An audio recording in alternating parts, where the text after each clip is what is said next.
Hello, my name is Marcus. I'm the compiler of a collection of therapy quotes entitled 1001 Windmills of the Mind. This is TQ 1158 to 1164.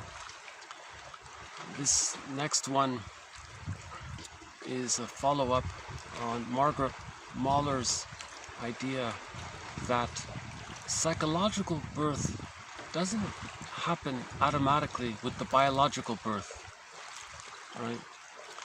So her theory is that between birth, there's sort of a psychological process that takes place to reach the psychological birth, roughly at the age of 3.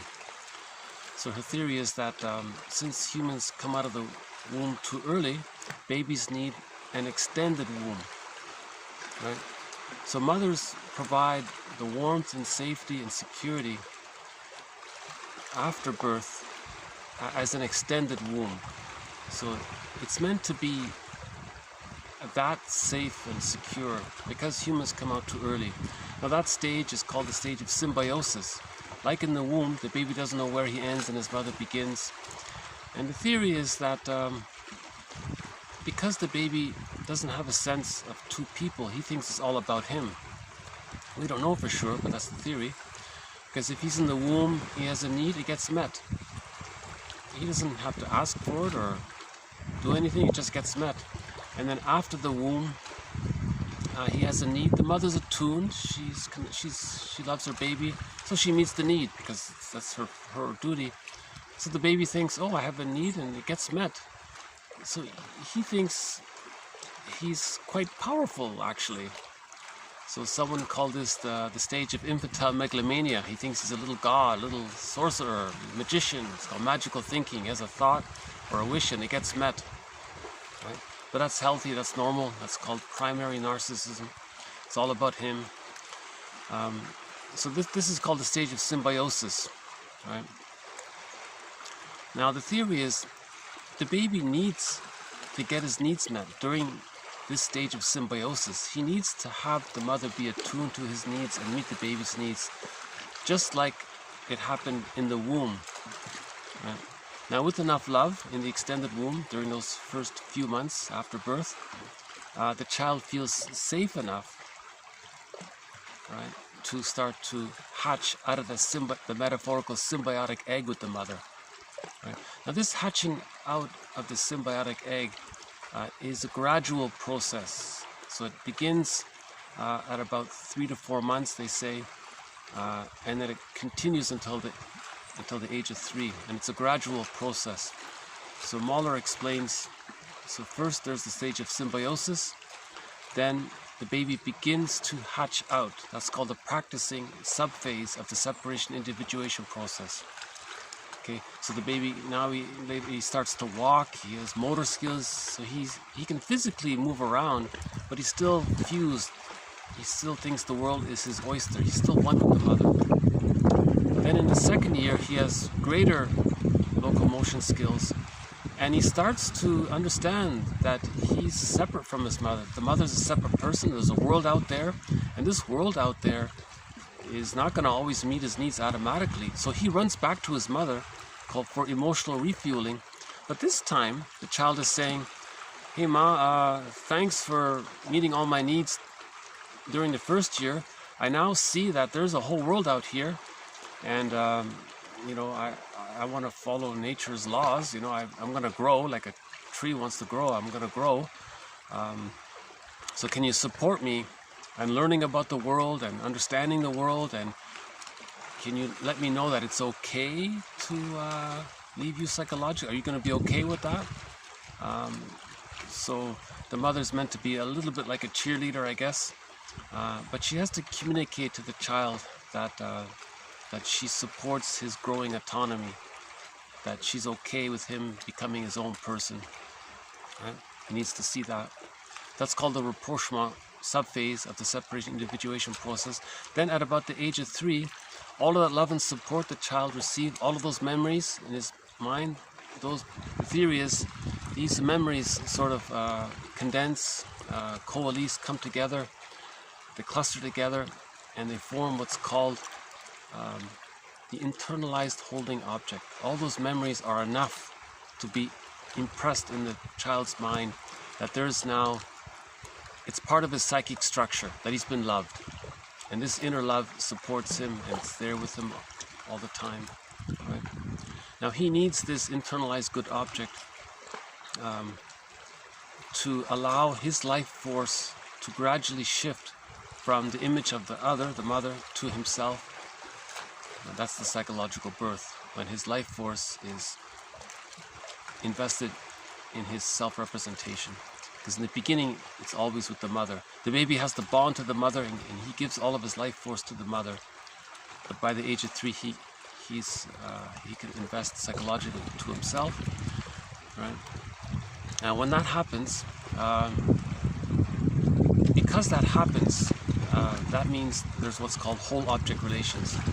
The baby gets that the mother is loving, maybe sometimes frustrating, but for the most part loving, so he can leave her.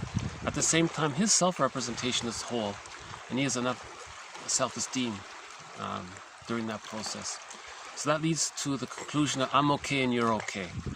You know, there's two people there. Right?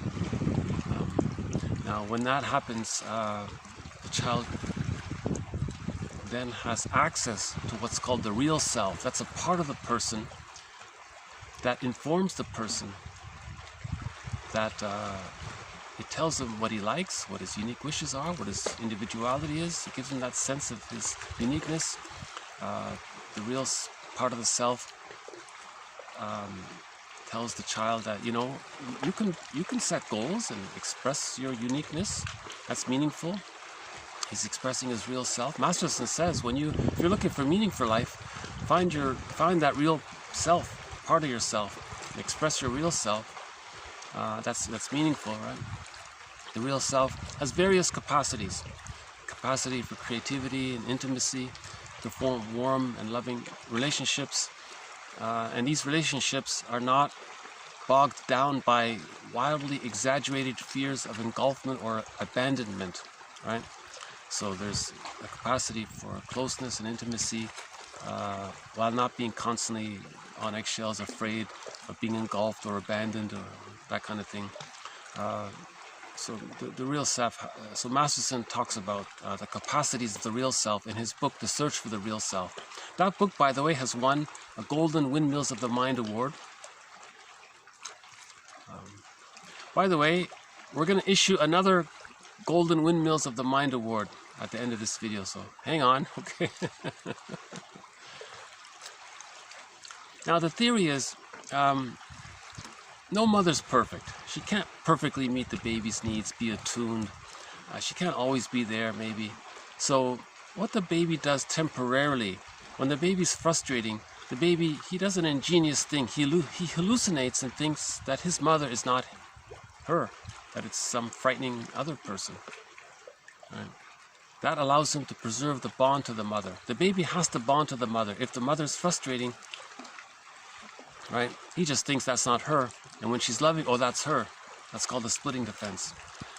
Now, the condition for these split images of the mother, good mother, bad mother, or good breast mother, bad breast mother, the condition is for the baby to think that the mother is one person, not two people, is that the loving memories outweigh the frustrating memories. The loving memories gives the child the safety and the strength to accept the ambivalence that the mother is sometimes frustrating. Now, what happens if the mother's more frustrating than loving? Then the child has to keep on using that splitting defense mechanism. If the child has to keep on using that splitting defense mechanism, he doesn't achieve whole object relations. His life force doesn't get to fully connect to his self-representation because his self-representation is fragmented. He's overly attached to the frustrating image of the mother. So why would the baby stay so bonded to the frightening image of the mother? That's the theory. The baby must bond, even if the mother's frightening. The baby will bond to the frightening mother, even though he hallucinates that the mother is good. That's called the splitting defense. Right? Now, if this doesn't get resolved, that means the child has to keep on using. He's going to stay loyal to the frightening mother in his unconscious representation of himself, linked to his representation of his mother, frightening mother. He's going to keep that kind of internal relationship going to try to master the pain of it, to wait to get enough love to heal the splits, to wait to get enough love to form whole object relations. He's waiting to get enough love to leave the mother. The baby needs enough love to leave her, so he's waiting for that. So he's still bonded there waiting. He can't leave if he doesn't get enough love. So he's fixated at the rejection level of not getting enough love to heal the splits, to form whole object relations, to reach the psychological birth, and to have access to the real self. But that can lead to the narcissistic pattern, the hostile provocative attachment style, that schizoid pattern, the one that resembles the character Iago from literature, some of the symbiotic character disorders, and there are other patterns. And so this is called an insecure attachment style, right? And now if the splitting defense mechanism is still being used, you see, splitting precludes mourning. If there is a loss later on, he can't mourn, because the template is he needs enough safety to mourn the loss, but he still needs, he can't let go of his mother if he still needs her. So that's the template. He can't mourn losses. Splitting precludes mourning. That means that can lead to complicated grief, aggravated grief, melancholy, pathological mourning, chronic sorrow, soul loss, soul burnout, nervous breakdown. That can lead to the symptoms of PTSD, that's stress on stress. Someone said that can enlarge the amygdala. Then the person is more sensitive to stress. And that can lead to one person in late in life becoming a curmudgeon, as one person said. So he's stingy, miserly, bitter, grumpy. He's not an elder. He's not contributing to others. He's, right, still, that's the problem with constantly using the splitting defense mechanism. So healing, as we've been saying, so one of the threads in this series is how do we heal the splits? Right? So we have to face the unconscious ambivalence with the mother, forgive her, heal the splits, and redo all that. Right? So man's main task is to give psychological birth to himself if he didn't get it naturally by the age of 3. Yeah. Okay, so Margaret Mahler is one of the mentors in this series. Okay, so Margaret Mahler, Melanie Klein, William Fairbairn, James Masterson. James Masterson sort of brings all this work together. It's called the Masterson approach. So he clarifies object relations theory. Okay. The work of Karen Horney and the work of Edmund Burglar. So those are our 6 mentors in this series. Robert Bly makes a guest appearance now and then. Our companion animals in this series are the blue jay, the fox, and the crow, and the mosquito. Now, if we're lucky, the other companion animal in this series is the heron.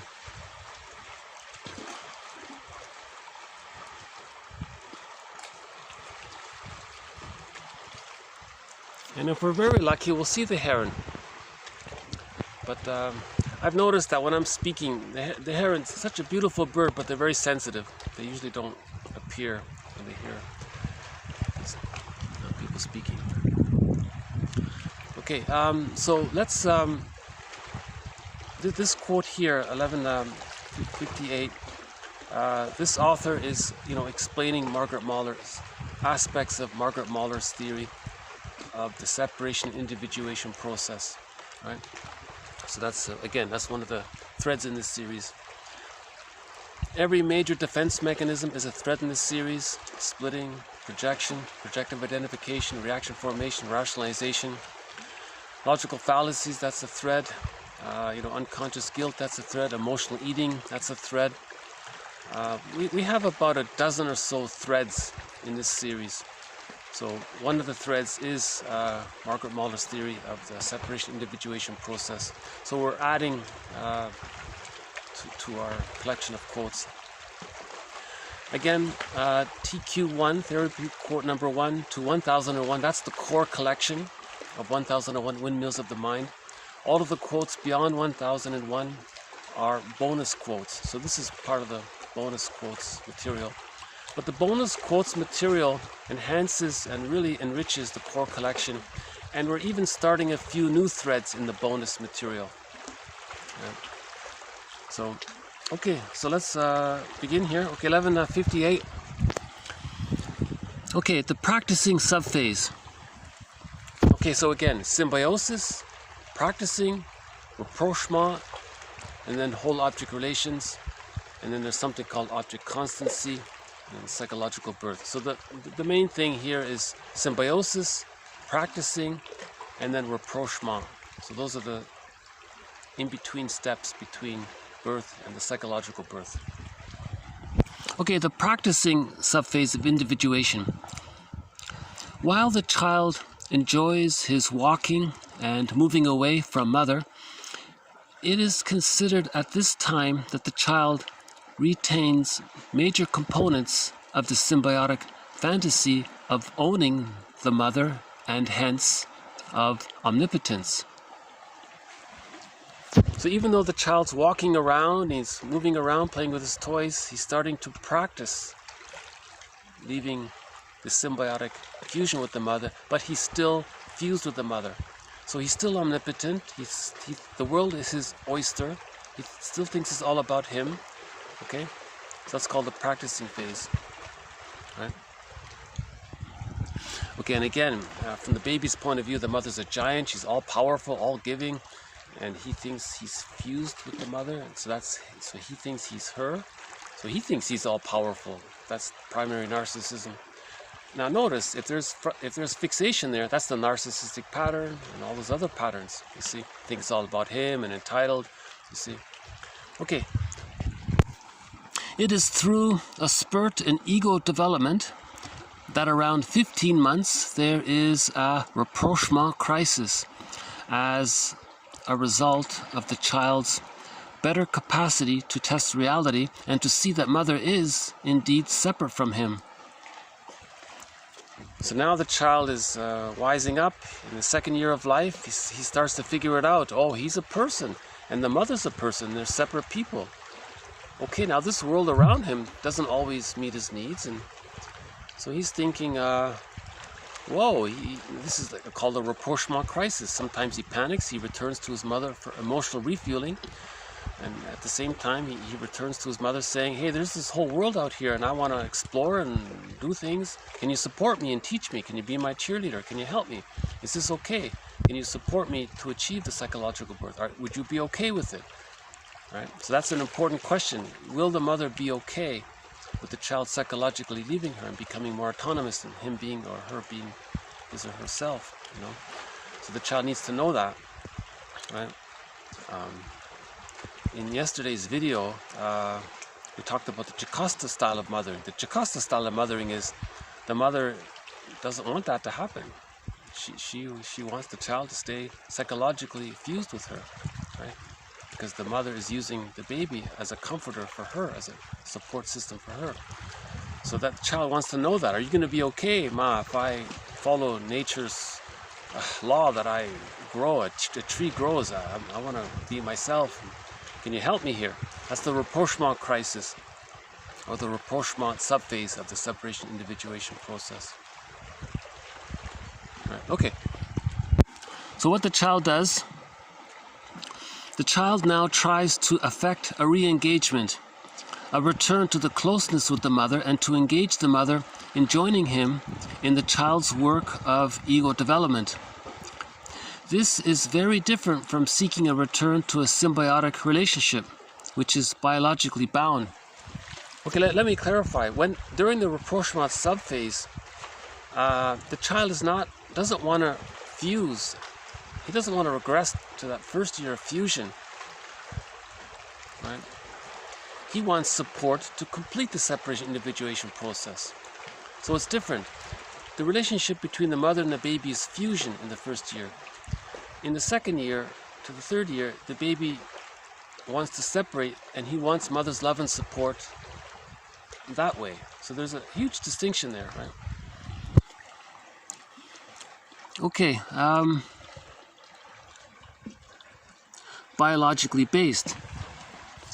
You see, I like that phrase. It's biologically based. That extended womb, that symbiotic phase after birth, those first few months after birth, the first 6 months, let's say, those first 6 months, it's biologically based. The baby has to bond to the mother, even if she's painful, even if he has to delude himself that she's good and he's bad, and he uses the splitting defense mechanism to do that.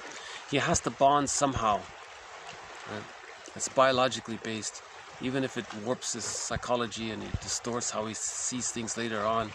He has to bond. But let's say the love outweighs the frustration and the child is able to practice differentiating. So that's the stage of differentiation. Okay. Now, so that was a biological need, the symbiosis. Now from 1 to 3, the child is looking for psychological needs. He needs to get his psychological needs met. Right?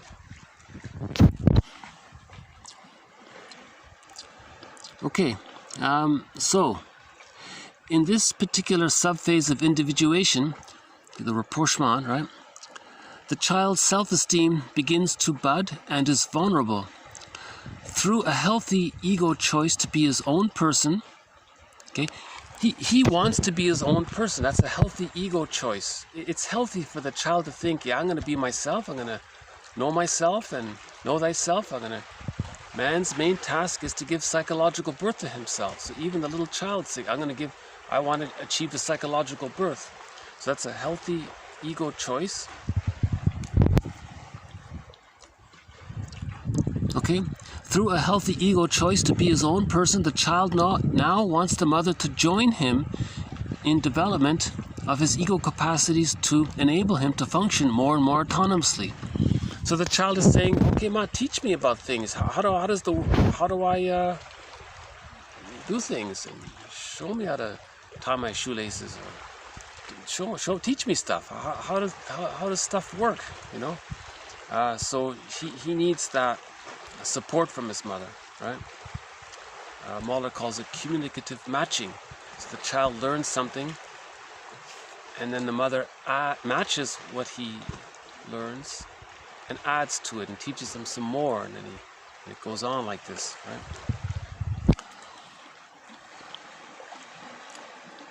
The child needs the mother's investment in his development more at this time than at any other time for him to be able to complete the process, to succeed in separating out his self-representation from the self-object representations. So he needs his mother's support, because in his internal object relations world, his image of himself is fused with the image of the mother. That's the fusion there. He needs enough positive external interpersonal experiences that helps his self-representation to differentiate out from the representation of the other. We're talking about internal object relations world, so we're advancing psychic structure here. We don't want the psychic structure to always be fused. That's the symbiotic, that's the narcissistic pattern, and the hostile provocative style, and the Iago character, and these symbiotic ones. And remember, that hostile provocative style, they're hostile to others. They're actually trying to own someone, so to speak. Like the baby owns the mother to meet his symbiotic needs. So it goes awry. You see, it can't be done after the age of 5. But that's it reflects that. So the person with the hostile provocative attachment style, he's trying to say he didn't get his symbiotic needs met. And that's why he's so hostile and provocative and crazy making and frustrating to others. He's trying to say he was desperate to get his mother's symbiosis. That's what he's trying to do. He's trying to communicate that. He's got to mourn it. You can't do it. You can never get that. No one in the present can be that person's mother and travel back in a time machine and redo all that. Time doesn't work. You can't do it, right? So the child. Okay. So this is the rapprochement. See, interesting. He says that the rapprochement crisis. It is a very dramatic time, right? This age, from age 2 to 3, let's say. Okay, the child must feel enough self-love to know his worth, to know he is worth investing in. Geez, see, look at that. The child gets enough love. Now he builds his self-esteem. So there's the shift. there's the primary narcissism in the beginning. Now we're moving to healthy self-esteem. So there's a shift from narcissism, omnipotence, he's a god, to the realistic human self-esteem. He needs that self-esteem. Okay? According to Mahler's 1971 text on psychological birth, if the parent is not attuned to the child's needs at this developmental phase, the child's budding self-esteem development suffers a blow and ego damage may result, leading to one of the patterns that spring from an insecure attachment style. This early self-esteem wound would shift the child's energies in adolescence to grasping at anything or anyone that could sustain a sense of his value, however falsely or superficially based. For example, he might join some kind of a gang or something, right? So if he still has the arrested development, the narcissistic pattern, he's always gonna want to meet, his self-esteem is narcissistic self-esteem. So at adolescence, that's the time from boy to man. He can't do it. So now he's gonna become the puer, the Don Juan, the Peer Gynt, the eternal youth, the perpetual youth, the boy who can't grow up, and so on, right? So there's a book called When He's Married to Mom, talks about this, right? It's called The Mother Complex. So he's stuck there at the mother. He can't leave the mother because he still needs her. He can't leave her. He's stuck there. You see? So that's why we're saying the insecure attachment style springs from that. It's important because man's main task is to give psychological birth to himself. So he didn't achieve it. He's got to know how it's supposed to take place. You know? Another view here.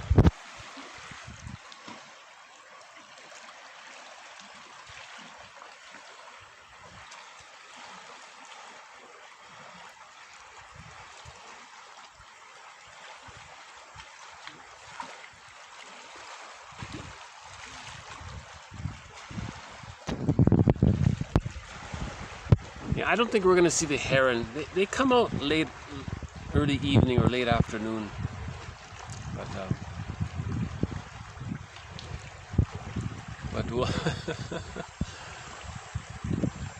But I'm sure we'll get a few more mosquitoes. So that's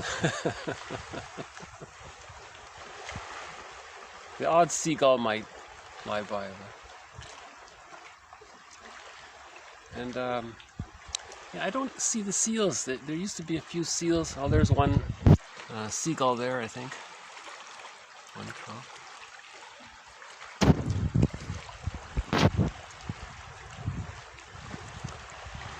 Okay, symbiosis, differentiation, rapprochement, psychological birth. Okay, let's. She's a good teacher here. She's she's explaining Margaret Mahler's theory here. Okay, the next part here.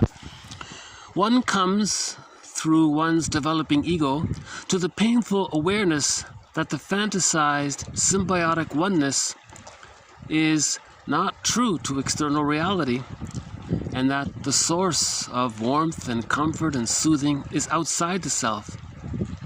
The awareness that one does not own the object, hence the object, or the endopsychic representation of the good object, can be lost, and it is from this that anxiety can arise. So anxiety is another thread in this series. So we've presented several theories on anxiety. I think burglars is my favorite, or we can generally say the unconscious memory of losing love or being abandoned, that's anxiety. This one sort of adds to it a little bit. So remember, if the baby doesn't get love, he's scared. Now that's in the unconscious. If something reminds... Hold on, what's that? No.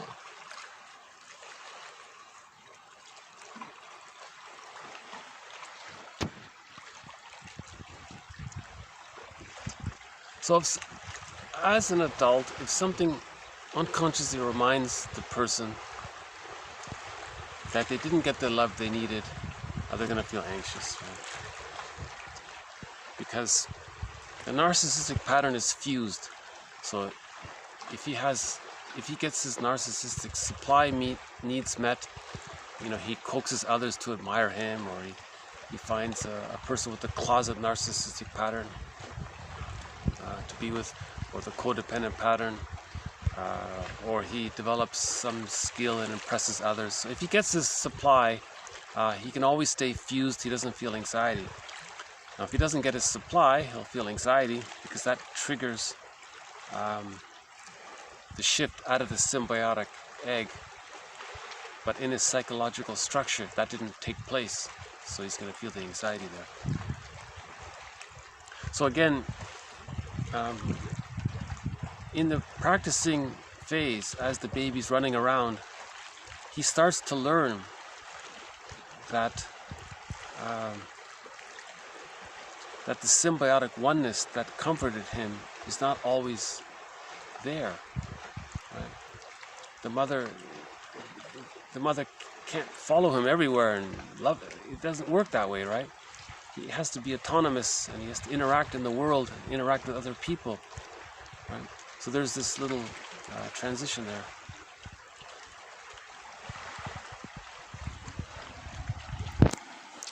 The first life force cathexis is of the merged mother self, so that our movement toward a healthy self-esteem,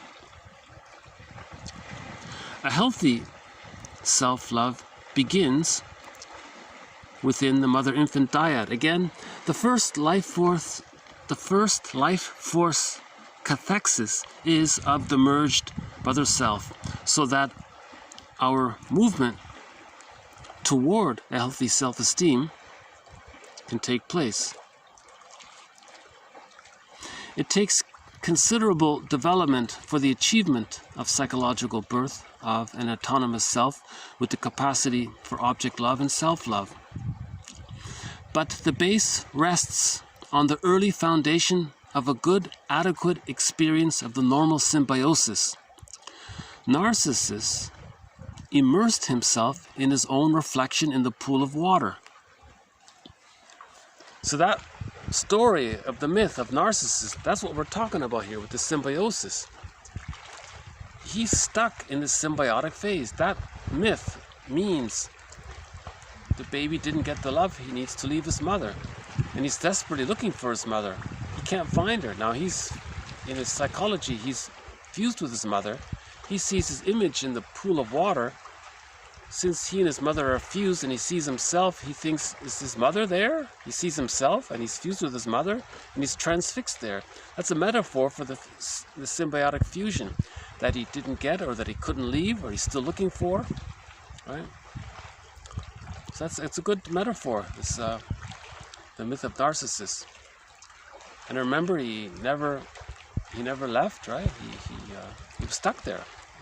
That refers to arrested development. That myth talks about the fixation at the rejection level of not getting mother's loving gaze, mother's loving presence, or the mother was too impinging and he can't leave her because she was too rejecting. He's stuck there in some form or another.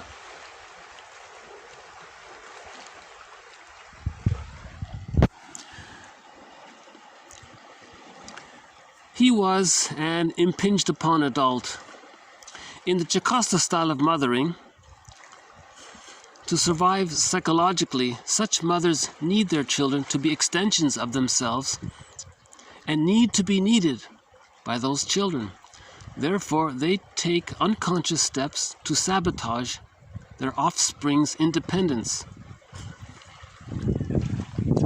So that's a pretty good description of the Jocasta style of mothering.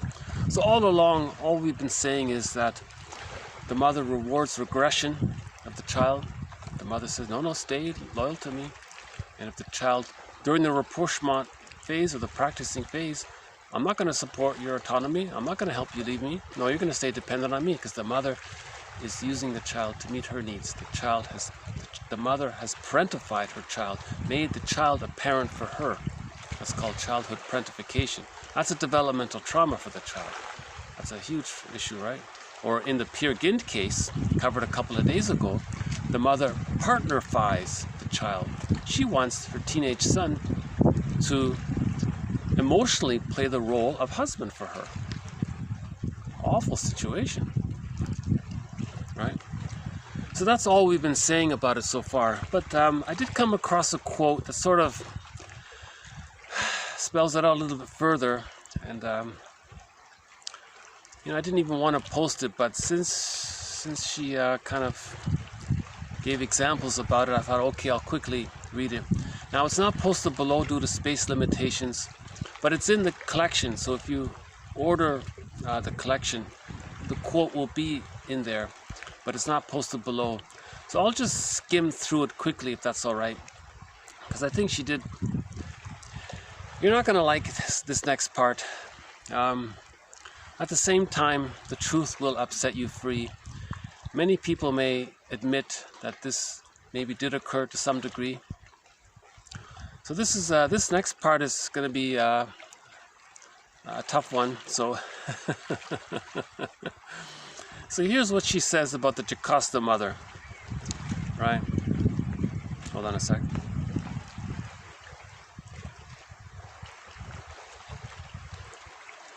Okay, so she uses the example of a guy named Jason. So she had this therapist, Dorothea MacArthur, I think, had a client named Jason. And so here's what she says, what happened to him, what his mother did to him, let's say. Again, not blaming the mother. We have to forgive her. The mother may have, she was caught in her existential dilemma. She may have had prenatal trauma, birth trauma, perinatal trauma, trauma at the dentist's office, trauma while getting their tonsils out, intergenerational trauma, school shock, trauma in the environment, forced relocation, trauma with the relatives or the mother may have had, she's caught in her existential, we have to forgive her. We have to recognize that she was caught and she's doing the best she can with her pain. But see, when a human being's caught with all that trauma, there's what's called the repetition compulsion. She has to communicate what happened to her. So when a traumatized mother like that, when a mother's traumatized like that, she may adopt the Jocasta style of mothering, which means she's going to do to her child to communicate to the mother in her mind that the love she's getting from her child is the love she wanted to get from her mother. She's trying to heal. So the positive intention is that she's actually trying to communicate and she's trying to heal. It's a negative magic gesture. It doesn't work. That's sort of the positive intention here.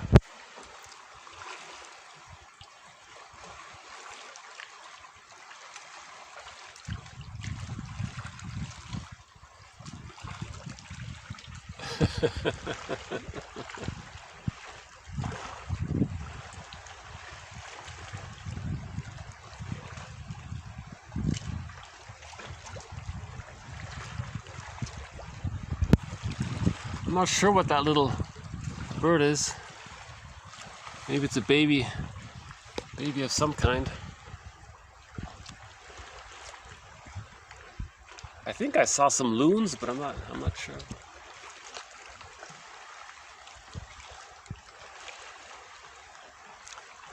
Okay, yeah, let's take a break. Let's take a breath for this next one.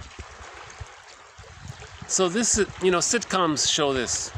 These are the very possessive mothers, demanding mothers, and over controlling mothers. So sitcoms exaggerate this, but there is some truth to it. Although it's wildly exaggerated, it's not that bad. But so this author is giving a few examples of how she's trying to possess her son, meaning that when the mother was a baby, she wanted to feel like that she possessed her mother, because from the baby's point of view, the mother is an extension of her. Okay. So the mother, so now later she grows up, now she wants to own the child, means she wants to own the mother. So that's called childhood parentification. Now how does she do it? So she subtly, or she does these little maneuvers Okay, so poor Jason here. Okay, Jason has been unconsciously held back from traversing the normal process of psychological development because of his parents' continuing psychological needs. The main underlying and contradictory message was to serve as an extension of his parents' lives. He was an impinged upon adult. The therapist says, quote, "Perhaps your mother has a need to criticize you as a form of clipping your wings," unquote. To survive psychologically, such mothers need their children to be extensions of themselves and need to be needed by their children. Therefore, they take unconscious steps to sabotage their children's independence. This is why they communicate the commands to their children in subtle, nonverbal ways, that is, by gestures, looks, or tone of voice. Rarely are they given as direct communications. In fact, a command may be hidden within a seemingly healthy verbal communication. The hidden nature of the message is important because if confronted, it allows mothers to deny that any command is being given, so gaslighting. Okay, so the author here lists some examples of these invisible commands. Okay, number one, the mother says covertly to the child, "You will not be a whole separate person, but remain a perfect part of myself."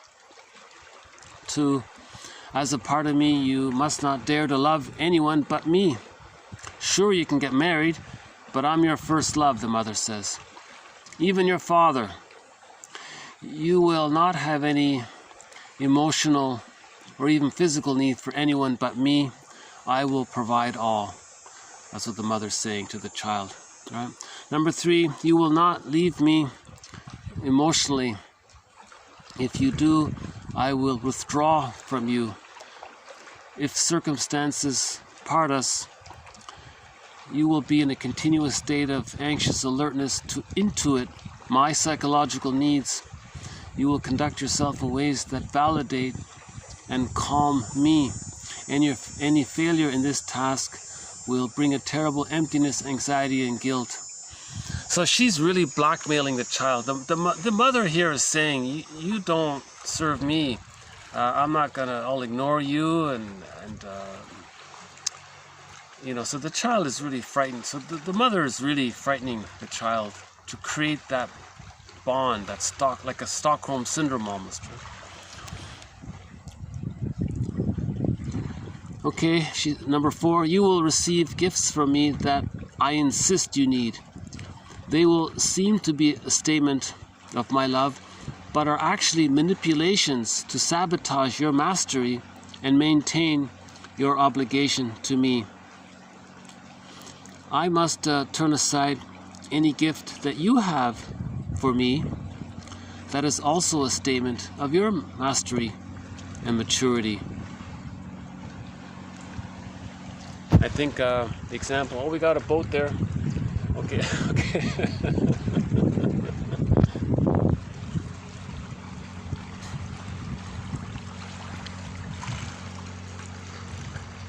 I much prefer to see the heron than the boat. I think someone gave an example. The child actually made something,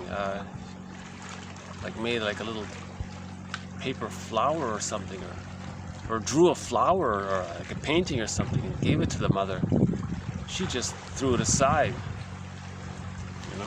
So she was rejecting the child's autonomy. You're not going to be a successful artist. I'm not going to support that.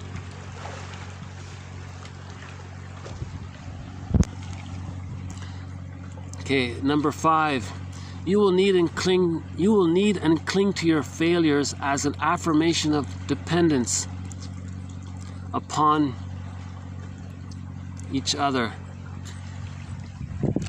Okay, there's reward for regression. The mother's saying, if you're helpless and you cling that's a confirmation of your dependence on me. And so she's only happy when the child needs her, right? Okay, 6, you will never achieve nor master anything unless I specifically direct it, and it enhances my feelings about myself.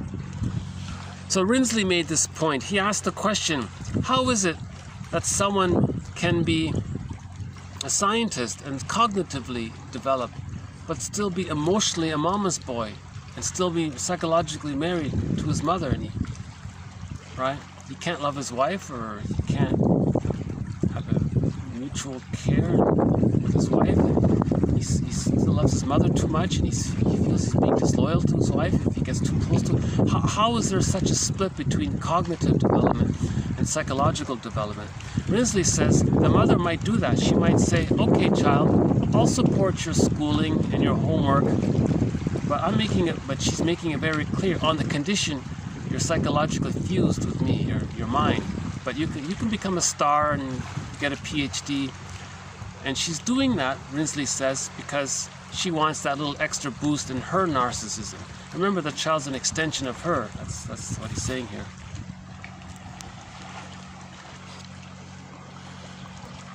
Okay, number 7, you will see badness in yourself and see it in others who take you away from me. So that's preserving the I'm okay, you're not okay. So remember, from the child's point of view, to get that bond with the mother, the child has to delude himself into thinking that the mother's okay and he's not okay. Now that's a temporary situation, but the mother might reinforce that, you see. So the natural development is, I'm okay, you're okay. That leads to the tolerant personality. She's promoting the prejudiced personality, these extreme opinions, the mother's all good and you're bad, and that kind of thing.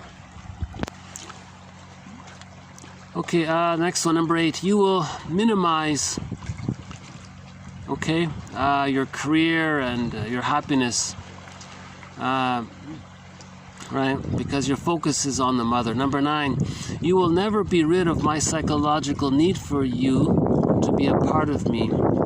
You must never grow out of it because I need continued symbiosis. You see, that explains that these guys who are far away in another city or even in another continent or another, and the child feels that his mother's ill and he has to call her. And sometimes the mother makes herself, if she misses her adult child, she might make herself ill, knowing that the child's going to feel sick himself because there's still, I don't know, no one knows how that works. How is it that someone so far away can sense that the mother's ill, and the adult child, I think my mother's ill, oh boy, and he has to run back home, and the mother might create the illness to create the child to come back home. No one knows how that works. Now that drama, there's a TV show called House. It ran for like 7 seasons. On the surface it's about medical, but they subtly included that theme, that if one person had a problem, it caused a problem in them. So some people's medical problems was due to the psychological relationship with someone else. So yeah, they actually included that in that series. They didn't overtly say it, but it's there, right? Okay, okay, the next one here. You may not become involved in psychotherapy. Therapists are evil and will tear apart our closeness. What goes on within our family must remain private. It's a special relationship, right? So no way the mother will allow the child to see a therapist, because she knows the therapist will intervene. Now, if you watch that movie, Now Voyager, there's an example of that. Now Voyager, 1947 or something like that. A classic film. Actually, we showed a clip of it early in the series called Now Voyager. Yeah, Betty Davis is in that. Is that Betty Davis? I think it is Betty Davis. Betty Davis is in that one. Yeah, that's a good one. And the therapist came in, and the therapist said to the dragon mother, or the strong mother, she said, look, you're doing a very good job of sabotaging your daughter's happiness. And the mother said, she's mine, she's my possession, I have a right to have her serve me. No, you don't have such a right. Yes, it's mother's rights. Mother's rights? Are you kidding? Oh, hold on.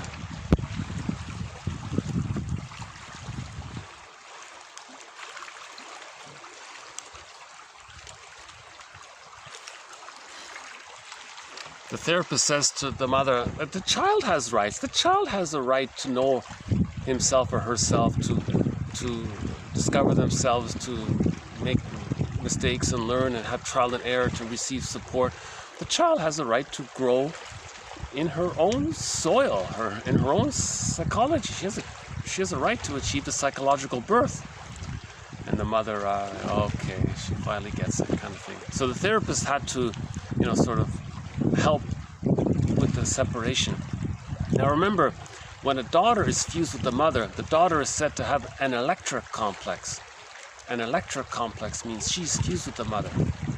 Now when the son is fused with the mother, we're calling that the mother complex, the Peer Gynt, the Don Juan, the Peter Pan, the Mama's Boy, and all that.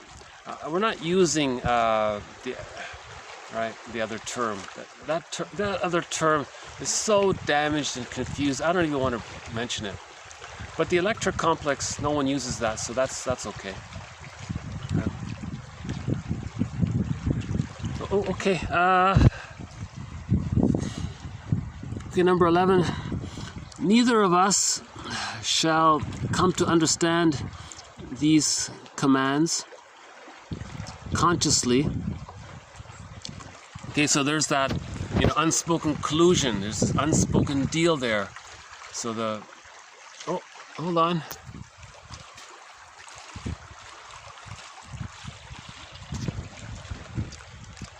I'd love it if a flock of Canada geese were to fly by. That's quite a scene. It doesn't happen often, but I once saw right in front of me a flock of Canada geese fly right by. That was quite a sight.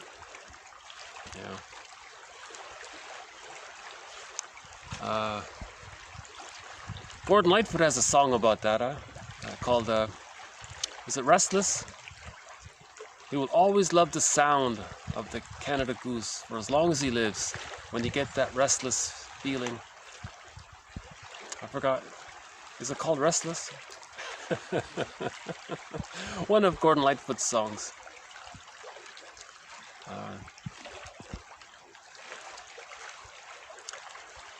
Yeah, maybe we'll play some Gordon Lightfoot later on. Okay. So, yeah, there's the collusion there, right? Now, the mother's saying, if you disobey, you will experience psychosomatic symptoms. You see, if he challenges this collusion, there'll be a lot of anxiety, immense separation anxiety. Now, he can't leave the mother, but he wants to leave the mother. If he tries, he'll feel immense anxiety, so much anxiety that the body bears the burden, and he'll develop a psychosomatic symptom. Hence that TV series, House. I think that show was just about this point, the House.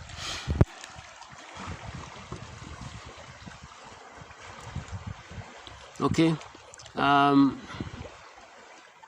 So the mother will blackmail, will cause all that anxiety. Okay, now what about the father? Okay, MacArthur has... So this is to cost the mother. Now, what about the husband? Why doesn't the father step in? Well, in the book, When He's Married to Mom, by a guy named Adams, just a popular self-help book, pretty good book about the mama's boy syndrome, he says the father, he's so... what he does, apparently, is... he's kind of disappointed in his wife being like this, and he feels left out maybe, or something, is that he's closer to the son than to him. The father maybe gets the conclusion